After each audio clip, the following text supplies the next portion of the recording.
In an age when the stars spoke and the sky was read like a book, Mithridates VI was born, a king whose birth was said to have coincided with a strange star and a comet seen in the heavens. Who was this young man who carried in his hands the legacy of ancient empires, raised on legends of thunder and chivalry before becoming an invincible adversary of the Romans? Was he merely an ambitious ruler, or the saviour foretold by prophecies, a king capable of defying a destiny written by the great powers? Every rumour about his birth, every symbol inscribed on his coins, suggests that his story is not just history, but a mystery waiting to be solved. Welcome to this new video in our series on military leaders. Mithridates, the 6-6, was born in a time when the heavens were not silent, but rather interpreted as prophecies, and the brilliance of stars as the will of the gods. In the pre-scientific world, comets were not mere passing celestial bodies, but fiery messages sent by higher powers to humankind, heralding the birth of kings, the fall of thrones, or the arrival of a new era. In this atmosphere, charged with symbolism and anticipation, ancient prophecies spread throughout the East. Speaking of a saviour born beneath an unfamiliar star, a man destined to overturn the balance of power and put an end to the dominance of an oppressive empire. These prophetic images, which would later become familiar in the story of the birth of Christ and the Star of Bethlehem, were not confined to a single tradition, but were part of a broader religious and political imagination that preceded them by many decades and found its early earthly embodiment in Mithridates. The coincidence of his birth with the appearance of a rare comet was not a mere coincidence in the eyes of his contemporaries. This comet was seen twice, first in 135 BC, coinciding with his birth, and again in 119 BC, upon his ascension to the throne. The Roman historian Justin Martyr described this celestial glow as so bright that it made the sky appear ablaze in a culture that viewed the heavens as a mirror to the destiny of the earth. This spectacle was enough to ignite a wave of optimism and anticipation in the East, as it was seen as a clear announcement of the arrival of an exceptional king, one who ruled not by chance, but by divine decree. These symbols were not confined to narratives, but were embodied on coins and carved into royal icons, becoming part of the official propaganda that surrounded Mithridates from the moment he appeared on the stage of history, bestowing upon him an aura of sanctity and divine selection. This image was further strengthened by his unique royal lineage, which combined the greatest traditions of both East and West. On one hand, he was the heir to the Achaemenid Persian royal line, the bearers of the ancient imperial tradition. On the other, his lineage, through his mother, extended back to Alexander the Great himself, the conqueror who changed the face of the world. This Greek-Persian fusion was not merely a lineage to be proud of. It was the foundation of a rare political legitimacy.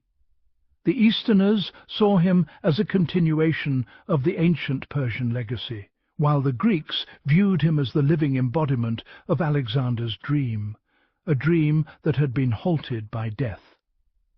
According to tradition, Mithridates inherited Alexander's purple cloak, a symbol believed to convey the qualities and power of its wearer, as if the spirit of the Macedonian conqueror had been transferred to him through the fabric and history. Mithridates' childhood, in turn, was not far removed from this mythical atmosphere. Tales recount that he was struck by lightning as a child, but miraculously survived, leaving only a crown-shaped scar on his forehead, as if the heavens had marked him with an indelible sign of kingship. He received his education in the Greek style of philosophy and language, alongside the strict traditions of Persian rule, combining reason with imperial discipline. In horsemanship, a field that symbolized leadership and courage, he displayed early skill, even taming a wild horse that no one dared approach, a scene reminiscent of Alexander the Great and the beginnings of his glory. However, this royal upbringing was not without danger. The palace quickly became a hotbed of intrigue, and Mithridates was forced to flee assassination attempts that nearly ended his life before it even began. He spent many years wandering the mountains and forests of Pontus, in harsh isolation that shaped his character and forged his will. We don't know much about this period, but it was likely a rigorous school where he learned patience, an understanding of the land, and knowledge of people. Some historians believe he was not alone, but surrounded by a circle of loyal companions, living a life more akin to the legends of folk heroes, where reality and fantasy intertwined, and politics and survival became inseparable. When he returned, he was no longer a runaway child, but a fully fledged leader. At the young age of 17, he staged a swift coup, seizing the throne of Pontus. This was no stroke of luck, but the culmination of years of clandestine preparation and a deep understanding of his adversaries. From the moment he ascended the throne, he viewed rule not as the end goal, but as the beginning. Mithridates embarked on a bold imperial project to build a major power on the Black Sea coast, aspiring to unite its cities and peoples under a single banner.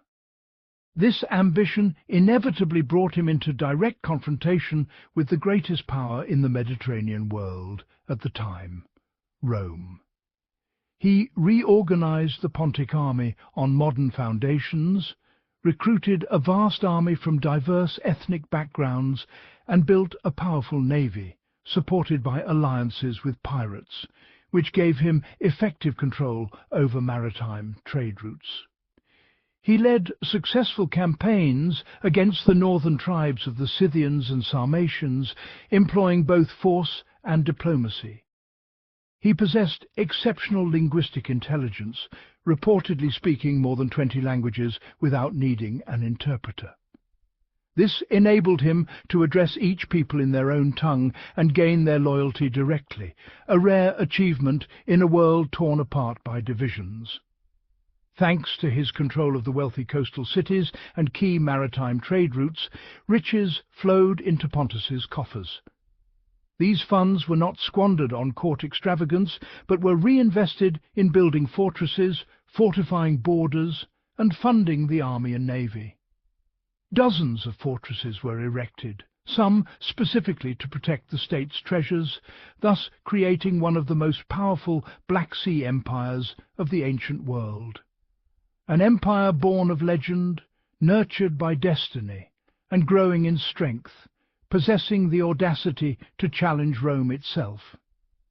The immense wealth amassed by Mithridates VI enabled his kingdom to withstand Rome for many years, not only by financing armies and fleets and constructing formidable fortifications, but also by using money as a political weapon no less lethal than swords. Mithridates understood early on that power in the East was not built by force alone, but by winning hearts before weapons. He spent lavishly to secure the loyalty of local elites, enticed disaffected cities with promises of independence, and financed revolts against Roman rule, until money became a tool for redrawing the map of influence. Thanks to this policy, Pontus was no longer merely a regional kingdom on the fringes of the Hellenistic world, but appeared as a rising power capable of defying destiny itself and challenging the greatest power in the Mediterranean. Therefore, Mithridates appeared to his adversaries as an exceptional enemy, one who could not be definitively defeated, but who rose from every setback stronger and more cunning. He was a king difficult to subdue or even predict, combining Eastern patience with political cunning and audacity that led him to take risks when he deemed the moment opportune. Whenever Rome thought it had neutralized his threat, he would reappear, leveraging his alliances and the Republic's fragile control over its eastern provinces. This resilience reached its zenith when he decided to take his greatest gamble, to openly confront Rome, not as a local rebel or a disgruntled king, but as a direct rival for dominance in the eastern Mediterranean. This decision was a clear declaration that the conflict was no longer about borders, trade privileges, or diplomatic disputes, but about a far more fundamental question. Who had the right to rule the East, and who defined the meaning of power and legitimacy there? In this sense, Mithridates' rebellion was not merely a war, but an existential challenge to the Roman system itself. Mithridates' plan was not a conventional military expansion, but a comprehensive political and ideological project. He skillfully exploited the deep resentment left by Roman rule in Anatolia and Greece, the exorbitant taxes that crippled the cities, the exploitation of local populations by Roman moneylenders, and the erosion of the autonomy of cities that had long prided themselves on their freedom. In this climate, he presented himself as the liberator, the natural protector of the East against Western greed, and portrayed Rome as a power that neither understood nor respected the East and its traditions, viewing it merely as a source of wealth. With this rhetoric, he followed a path opposite to that of Alexander the Great, not as a conqueror imposing his civilization from west to east, but as an Eastern leader claiming to defend the East against the West. The first and most shocking step in this project was what became known as the Asiatic Massacre of 88 BC. This massacre was not a spontaneous outburst of violence, but a meticulously planned operation. Orders were issued simultaneously to the cities of Anatolia, and the day was set for their execution, a spectacle that reveals the extent of Mithridates' influence and organizational prowess. In a single day, tens of thousands of Romans and their local allies were slaughtered in homes, temples, marketplaces, and ports. It was a bloody event that shook the Roman world to its core, shattering the illusion of security that Rome believed was firmly established in its eastern provinces. It was an irrevocable declaration of war, a collective signature in blood on an unstoppable conflict. This massacre ignited the three Mithridatic Wars, among the longest and most complex conflicts in the history of the Roman Republic. The first war ended with a campaign led by the Roman general Sulla, who found himself forced to fight in the east, while Rome itself was mired in chaos and civil war. That war concluded with a temporary treaty that did not end the hostilities, but merely froze them, awaiting the next round. A second, short and inconclusive war followed, revealing the fragility of Roman control in Asia Minor. Then came the long and exhausting Third War, waged cautiously and patiently by Lucullus, before Pompey decisively ended Mithridates' imperial project. Despite all these victories and defeats, Mithridates was faced with his suicidal plan: to invade Italy across the Alps, following Hannibal's example. His son Pharnax and the soldiers saw that the campaign would lead to everyone's annihilation.